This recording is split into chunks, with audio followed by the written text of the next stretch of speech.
Guardate che spettacolo, il panino con la mizza, polmone e mizza di vitello, che viene cucinato con lo strutto, il grasso del maiale. È il numero uno di Palermo, poi alla fine è un panino che è amato da tutta la Sicilia. Sciogliamo lo strutto, mettiamo il polmone, la mizza e poi viene condito il panino con formaggio, limone, sale e pepe. Onestamente consiglio mangiare il panino con la mizza perché è amato da tutti ed è veramente gustoso. Allora noi accendiamo qui il fuoco per riscaldare lo strutto, gli diamo una semplice mescolata, giustamente prendiamo il panino semicaldo, mettiamo un tovagliolo per evitare che lo strutto se l'assorbisce il panino.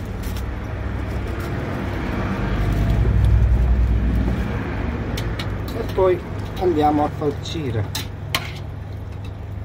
il mitico panino palermitano amato da tutti.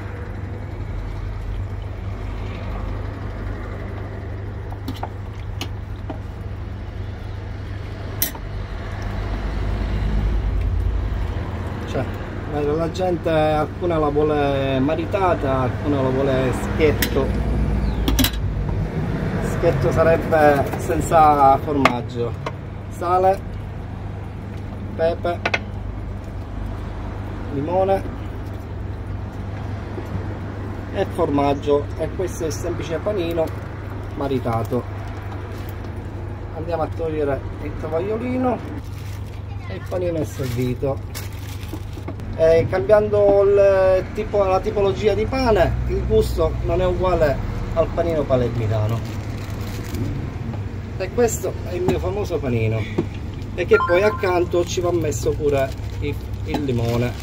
Chi preferisce il limone abbondante.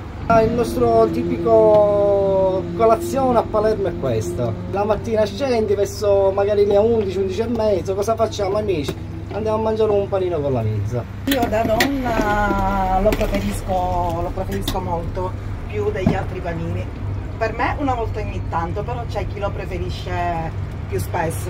Guardate che bontà. Sì, infatti. Una vera delizia. Questo sì che è panino, dai.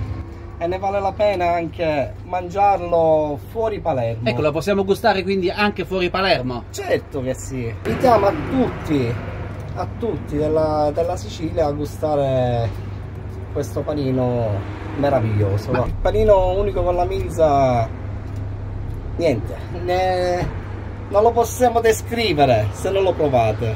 Specialità palermitana che veramente non è soltanto a Palermo amata, ma anche fuori Palermo. Salutiamo tutti gli amici di Bella Sicilia.